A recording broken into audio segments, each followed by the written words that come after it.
다 같이 사도신경하심으로 2월 25일 목요 새벽 기도회를 하나님께 올려드리겠습니다.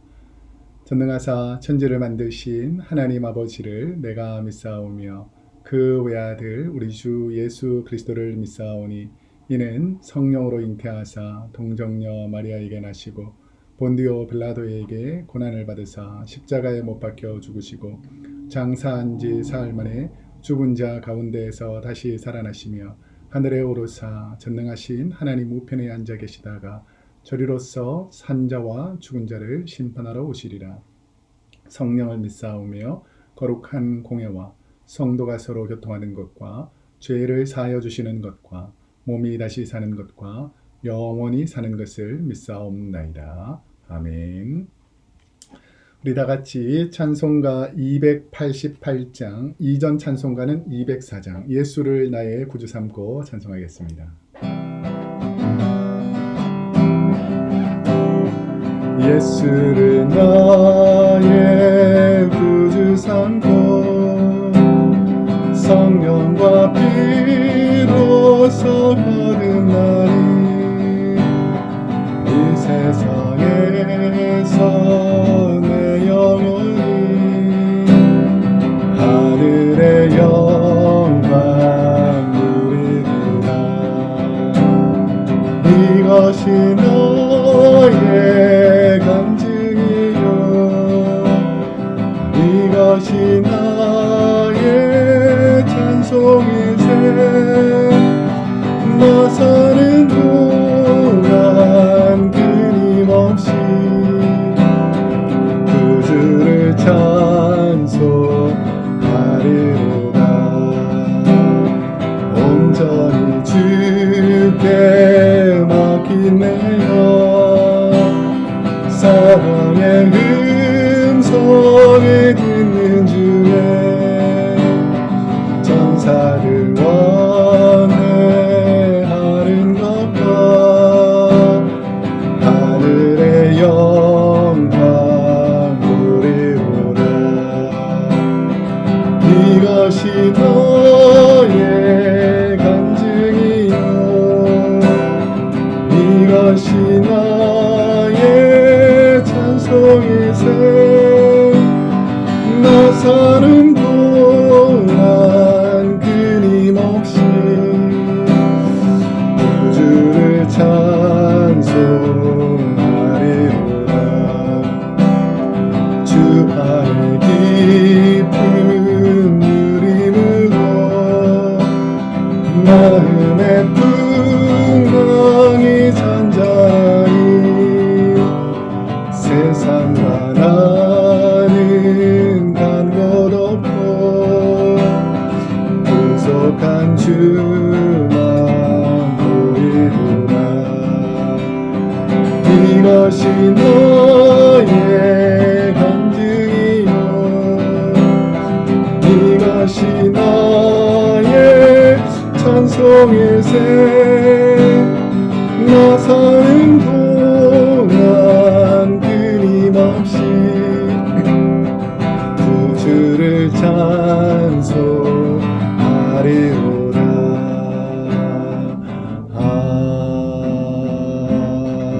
아멘. 아멘.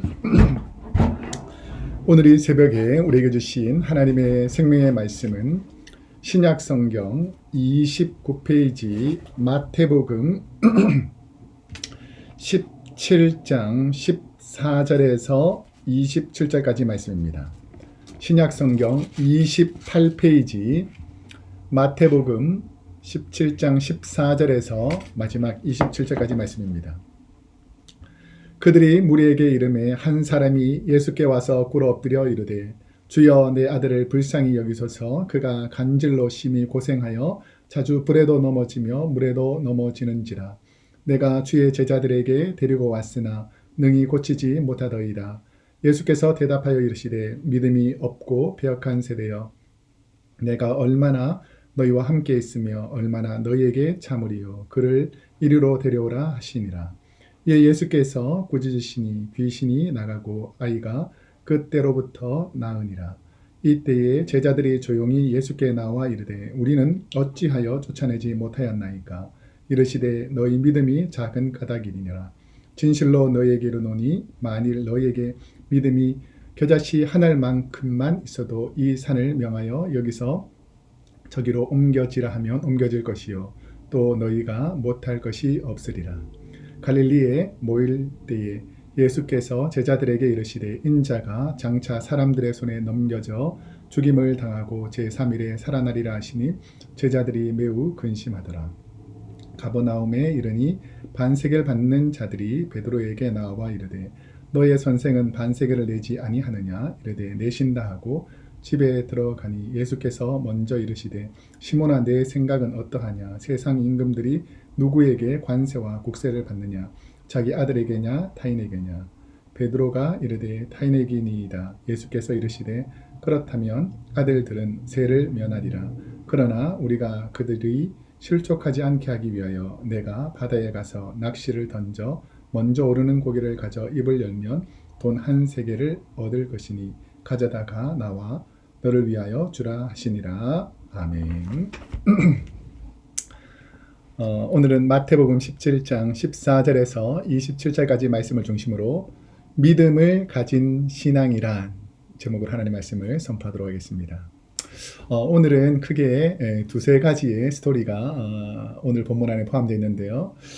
첫 번째 예수님께서 보여주신 하나의 놀라운 사실은 예수님께서 어제 본문을 통해서 변화산에서 제자들과 함께 하나님의 놀라운 사역들을 준비하기 위해서 모세와 엘리야와 함께 하나님께서 보내신 그 사명들을 대면함으로 베드로, 야고보, 요한 이 세 제자가 다볼산 변화산에서 예수님의 모습을 보게 됩니다. 그 이후에 베드로가 신앙 고백을 했었고요. 베드로 신앙 고백 이후에 이 변화산에 가게 되었고요. 이 변화산에서 이 세 명의 제자들만 데려가고 나머지 제자들은 산 아래에 있었는데 예수님께서 변화산에서 변형되시는 그 순간에 한 아버지가 자신의 아들의 문제를 들고 귀신 들린 자기 아들이 고통당하는 것을 보고 이 제자들에게 산 아래에 있던 제자들에게 고쳐달라고 요청하는 장면이었는데 예수님께서 베드로, 야고보, 요한과 이 산 아래에 내려왔을 때에 제자들이 고치지 못해서 쩔쩔매지 못하는 모습을 보면서 오늘 본문에서 하나님께서 어떤 뜻을 우리에게 보여주시는지를 우리에게 말씀해 주십니다. 이 시간 예수님께서 베드로, 야고보, 요한과 변화산에서 내려오고 계셨을 때에 다른 9명의 제자들이 걔는 어떤 일이 있었는가. 오늘 본문 15절 말씀에 보면 주여 내 아들을 불쌍히 여기소서 그가 간질로 심히 고생하여 자주 불에도 넘어지며 물에도 넘어지는지라. 누가복음 9장 동일한 내용들이 마태복음 17장, 마가복음 9장, 누가복음 9장 이렇게 연속해서 똑같은 스토리들을 세 기자들이 설명하고 있는데 누가복음 9장에서 보면 이 아들이 아버지의 외아들로서 어렸을 때부터 간질이 있었다라는 내용들이 누가복음에 보면 나옵니다. 고대인들은 이 간질병이 어디서 생긴다라고 생각했냐면 달에 의해서 영향을 받아서 뭐 보름달이든 금음달이든 이렇게 달의 변화가 있지 않습니까? 이처럼 달의 변화를 통해서 심리적인 변화가 그 자녀들에게 영향을 미치는데 귀신들이 이 달의 영향을 받아서 그 자녀들에게 간질을 일으키는 병을 일으킨다. 귀신 들려서 그렇다라고 설명합니다. 간질은 보통 5분에서 10분 정도 발작하는 증상으로서 환자는 갑자기 나뒹굴거나 거품을 물고 경련을 일으킵니다. 심할 경우에는 오늘 본문에 보니까 불에도 뛰어들고 물속으로도 뛰어들고 몸을 자해하기도 하고 이런 엄청난 고난들이 있다는 것이죠. 우리가 가정에 환우가 한 명 있어도 힘든데 이게 귀신 들려가지고 정신적으로 고통당하고 온갖 사람들을 힘들게 하고 고통을 주면 이 부모로서 마음이 얼마나 아프겠습니까? 또 동일한 내용이 나오는 마가복음 9장 22절에 보면 이 간질병이 들린 아들의 현상을 귀신이 무의식적으로 자해하게 한다라고 말합니다. 그러니까 귀신 악령들이 그 마음과 생각을 지배하니까 평상시에는 아주 점잖고 문제가 없는 것 같고 이런 사람들도 악한 영이 지배하게 되면 그 사람 자체가 귀신의 지배를 받기 때문에 엄청난 이 포악함과 괴팍함과 난잡함과 이런 것들이 포함되어 있는데 자녀에게 이런 일들이 생기더라는 것이죠. 그러니까 부모로서 평상시에는 온순하고 잘 지내고 이렇다가 갑자기 발작을 하면 돌변해서 완전히 귀신 들린 그런 모습으로 바뀔 때 그 부모가 얼마나 고통스럽겠습니까? 절박한 아들의 문제를 해결하기 위해서 아버지가 찾은 것은 누구입니까? 16절에 보니까 내가 주의 제자들에게 데리고 왔으나 능히 고치지 못하더이다. 예수님에 대한 소문을 듣고 아버지는 자신의 아들이 치료받기 위해서 예수님께 왔을 것입니다. 그런데 마침 와보니까 예수님은 변화산 다볼산에 올라가 계신다 그러고 제자들이 산 아래에 있으니까 아마도 제자들이 예수님이 곧 내려오실 거니까 잠깐 기다려라 라고 말했을 때에 당신들도 예수님께서 우리 마태복음 10장에 보면 제자들을 파송할 때에 병자들도 치료하고 귀신을 쫓아내는 권능을 주셨지 않습니까? 그러니까 당신들도 그런 능력이 있는 것 같은데 우리 아들, 이 귀신 들린 아들을 좀 고쳐달라 라고 부탁을 했겠죠. 그런데 이 제자들이 아무리 애를 쓰고 노력해도 이 귀신이 떠나가지 않고 오히려 그 증세가 더 심각해졌다라는 것을 알 수가 있습니다. 9명의 제자들 또한 이 마태복음 10장에서 이런 파송의 능력을 통해서 행할 줄 알았는데 정작 많은 사람들이 쳐다보고 주목할 때에는 이런 능력이 일어나지 않았던 거죠. 둘씩 짝을 지어서 조용하게 찾아가서 환호를 치자고 복음을 전하고 귀신을 쫓아낼 때는 이런 일들이 일어났었는데 어떻게 수많은 사람들이 바라볼 때는 그때 딱 일어나면 얼마나 멋있고 좋은 모습이겠습니까? 자기 의를 드러낼 수 있고. 그런데 지금은 오히려 그런 일들이 전혀 일어나지 않으니까 많은 사람들에게 오히려 조롱거리가 되고, 야, 예수님의 제자들이 저 정도밖에 능력이 되지 않는가라고 조롱을 받을 때가 있다는 것이죠. 제가 참 존경하던 목사님 중에 한 분이 아틀란타 연합장로교회를 섬기시던 고 정인수 목사님이신데 저와 함께 상담을 좀 할 경우가 있었는데 그 선교지역에 가서 복음을 전하고 하나님 능력을 선포할 때는 막 엄청나게 놀라운 능력이 일어나고 회개의 역사 일어나고 귀신이 떠나가고 질병이 치료되는 이런 역사가 일어나는데 막상 우리 아틀란타 연합교회 본인 교회에 와서 하려고 그러면 전혀 그런 역사가 일어나지 않는다는 거죠. 그래서 이 목사님이 너무 답답해서 하나님께 기도했다는 거죠. 하나님, 왜 선교 지역에서는 그런 놀라운 역사가 일어나는데 우리 성도님들 이 많은 사람들 중에서 제가 탁 취해서 나오면 이 지역에 있는 사람들이 얼마나 나를 존경하고 더 많이 성도님들이 모이겠습니까? 라고 할 때에 그 목사님 마음속에서 이런 마음이 생겼다는 것이죠.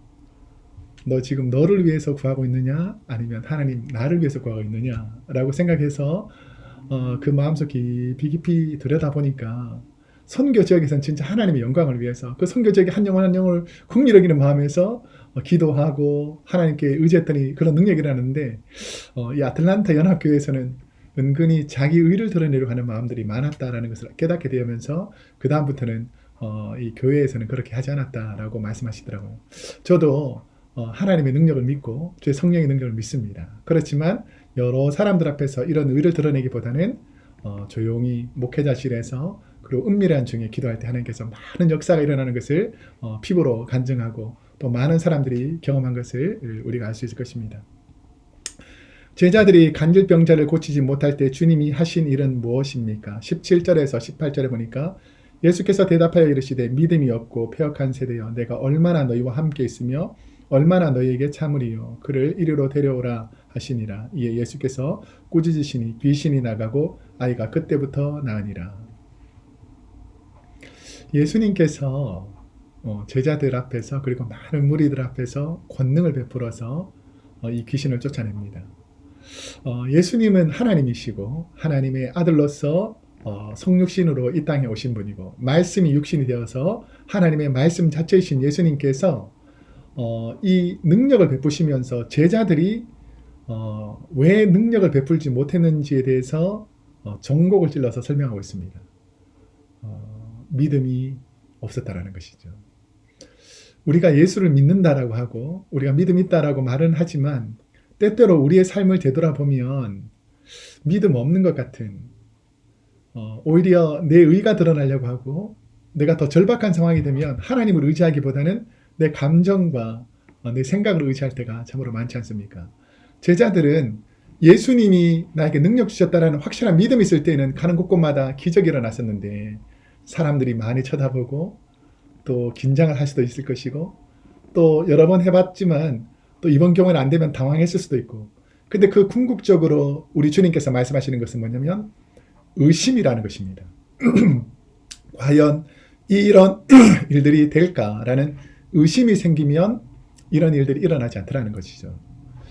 베드로가 주님이 오실 때 물 위로 뛰어내렸을 때 걷기 시작했습니다. 근데 환경을 보고 의심하게 되니까 물속에 가라앉았죠. 우리의 삶도 자세히 살펴보면 믿음이 있을 때에는 놀라운 성령의 역사와 기쁨과 감사를 경험하지만 우리가 의심하고 두려워하고 삶을 바라보게 되면 환경을 바라보게 되면 우리의 삶 가운데 하나님의 능력이 일어나지 않는 것 같은 이 몸이 건조하고 두려운 삶이 시작될 때가 있습니다. 여러분 성령 충만함으로 오늘 하루 하나님의 능력을 경험하는 하루가 되시기를 축복합니다. 예수님께서 가버나움에 도착했을 때 어떤 일들이 벌어지는가? 오늘 본문 24절에 보니까 가버나움에 이르니 반세계를 받는 자들이 베드로에게 나와 이르되 너의 선생은 반세계를 내지 아니하느냐? 지금 이스라엘 화폐가 전통적으로 이스라엘 화폐는 지금도 세켈을 사용합니다. 세겔. 그래서 히브리인들이 사용하는 것은 세겔인데 히브리인들이 성전 회당을 들어갈 때에는 히브리인들의 돈 세겔을 받았습니다. 그럼 세겔이 지금 오늘 보면 이 반세겔 이게 어느 정도 되는가라고 할 때에 이 세겔이라는 단어와 함께 그 당시의 문화에서 로마의 지배를 받던 일용직 하루 한 사람이 받던 이 품삯이 한 드라크마입니다. 한 드라크마. 근데 이 한 드라크마하고 세켈하고의 관계를 생각해보면 이 반세겔이 두 드라크마입니다. 반세겔이 두 드라크마. 그러니까 성전에 출입하는데 한 번에 내는 돈이 반세겔, 두 드라크마. 두 드라크마는 성인이 이틀 동안 일해야 되는 돈. 여러분 이게 얼마나 비합리적입니까?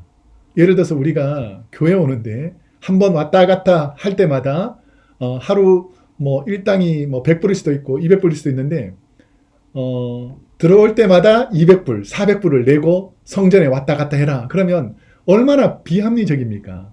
그런데 이 유대 종교 지도자들은 많은 이스라엘 백성들이 예루살렘 성전에 1년에 3번씩은 또 반드시 갔어야만 했잖아요. 그래서 성전세를 받으면서 반세겔을 내야 됐다는 것이죠. 하루에 노동자의 이틀치 일할 분량.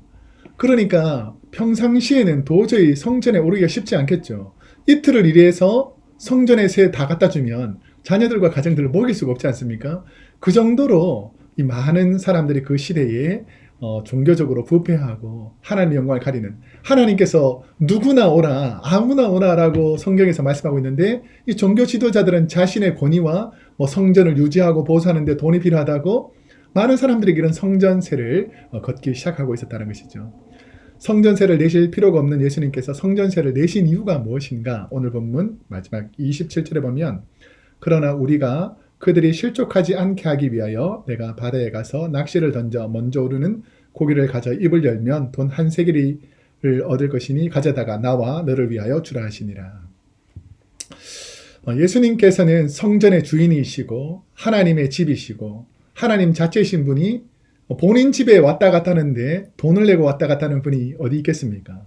그런데 어리석은 인간들이 자신들의 제도를 만들어 놓고 주님을 시험하고 또 그 사람들을 넘어뜨리려고 할 때에 오늘 본문에서 뭐라고 말씀하시냐면 실족하지 않게 하기 위해서 많은 사람들이 만들어 놓은 제도를 예수님께서 하루아침에 무너뜨려서 그 종교 지도자들의 권위라든지 성전의 권위가 훼손되지 않도록 우리 주님께서 그 연약한 자들이 실족하지 않게 하기 위해서 이 세상적인 문화와 법칙을 그래도 따라주겠다라고 말씀하시는 것이죠.